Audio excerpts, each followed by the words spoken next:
Modern बहू, धार्मिक सास। हाँ भाई, कौन हो? किससे मिलना है? जी मैं जोमेटो से आया हूँ। आपके यहाँ से नूडल्स का ऑर्डर आया था। तभी वहाँ आलिया आ जाती है। अरे माँ जी, रोज तो हम घर का खाना खाते ही हैं, इसलिए मैंने सोचा कि आज सबके लिए नूडल्स मंगा लेती हूँ। अरे बहू, तुझे तो पता है कि मैं बाहर का खाना खाती नहीं हूँ। अरे कम से कम मंगाने से पहले एक बार मुझसे पूछ तो लेती। मैं ये तेरे नूडल वुडल नहीं खाने वाली। हाँ। क्या माँ जी, आप भी छोटी मोटी बातों को पकड़ कर बैठ जाती हैं। अरे बहन जी, आप दोनों के झगड़े के बीच मेरा वक्त क्यों बर्बाद कर रही हो? आपको अपने ऑर्डर की डिलीवरी लेनी है या नहीं? कमला अपनी बहू से कहती है। बहू, तूने मंगवाया है ना, तू ही खा, मैं नहीं खाने वाली। मैं चली अपने कमरे में। आलिया चिढ़कर डिलीवरी वाले से कहती है, भैया आप एक काम करिए, इसे लेकर वापस चले जाइए। डिलीवरी वाला वहां से चला जाता है और इस तरह सास बहू के झगड़े की वजह से सभी घर वाले उस रात भूखे सो जाते हैं। फिर एक दिन आलिया अपने घर पर अपने जन्मदिन की पार्टी मना रही होती है। उस रात उसकी सास कमला की तबीयत ठीक नहीं रहती और घर में हो रहे शोर शराबे से उसे बड़ी तकलीफ होती है। अरे बहू, पागल हो गई है क्या? मेरी तबीयत इतनी ज्यादा खराब है और तू घर में शोर शराबा कर रही है? अरे माँ जी, आज मेरा जन्मदिन है। अरे जन्मदिन तो हर साल होता है। तेरे जन्मदिन के चक्कर में आज मेरा मरण दिन ना हो जाए।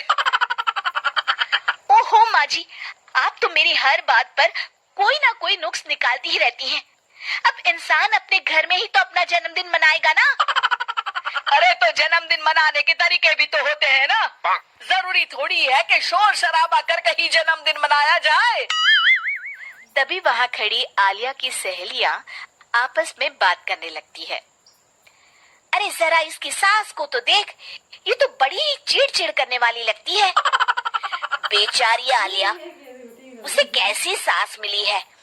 मेरी मान, अब हमें यहाँ से चलना चाहिए। घर का खराब माहौल देख आलिया की सभी सहेलियां वहाँ से चली जाती हैं। अपनी सास का ये बर्ताव देख आलिया भी मुंह फुलाकर अपने कमरे में चली जाती है। इस तरह दोनों के झगड़े दिन ब दिन बढ़ते चले जाते हैं। देखते ही देखते दोनों सास बहू की तू मेमे के चर्चे पूरे मोहल्ले में होने लगते हैं। फिर एक दिन, माँ, अभी कुछ दिनों के लिए बच्चों की स्कूल की छुट्टियां लगी हैं। मैं सोच रहा था हम कहीं बाहर घुमाते हैं, क्या कहती हैं आप? हाँ हाँ बेटा, ये तो बहुत अच्छी बात है।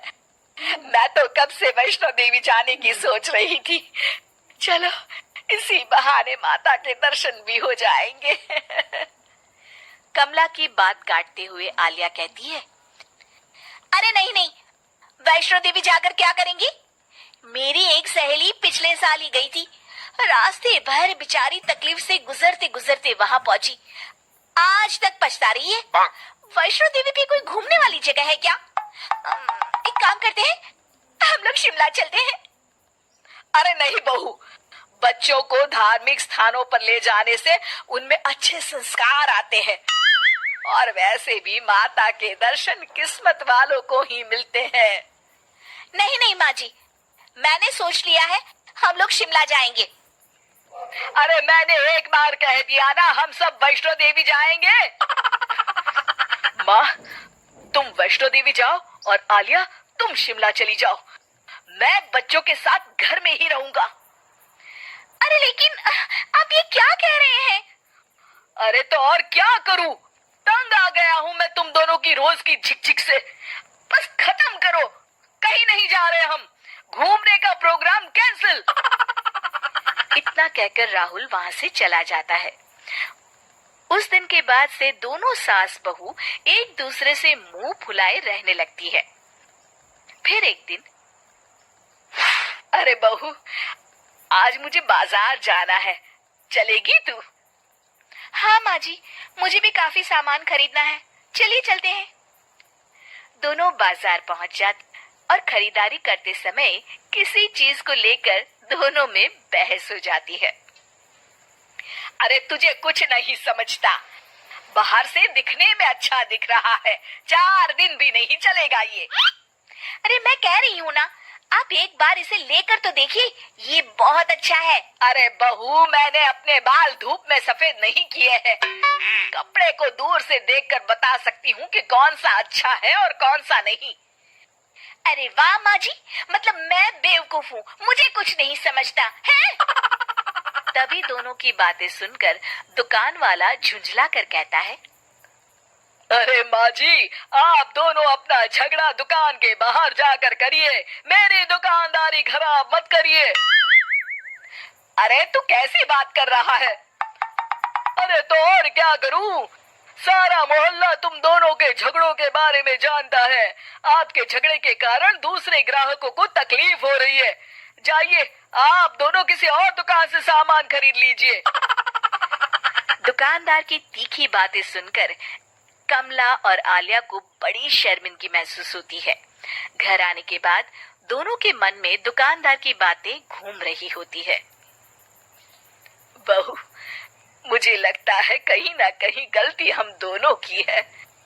अरे छोटी छोटी बातों पर लड़ पड़ते हैं हम, जिस वजह से सारे मोहल्ले में हमारी हंसी हो रही है। हाँ माँ जी, आप बिल्कुल सही कहती हैं। आखिर हम दोनों को जिंदगी भर साथ रहना है और हमारे बीच आपसी तालमेल होना बहुत जरूरी है। माँ जी, मैं आज की बात आपसे किसी भी बात पर बहस नहीं करूंगी, मुझे माफ कर दीजिए। अरे कोई बात नहीं बहू, गलती हम दोनों की थी। शिक्षा एक दूसरे को समझने से और एक दूसरे को सम्मान देने से ही हमारे रिश्ते अच्छी तरह से चल सकते हैं।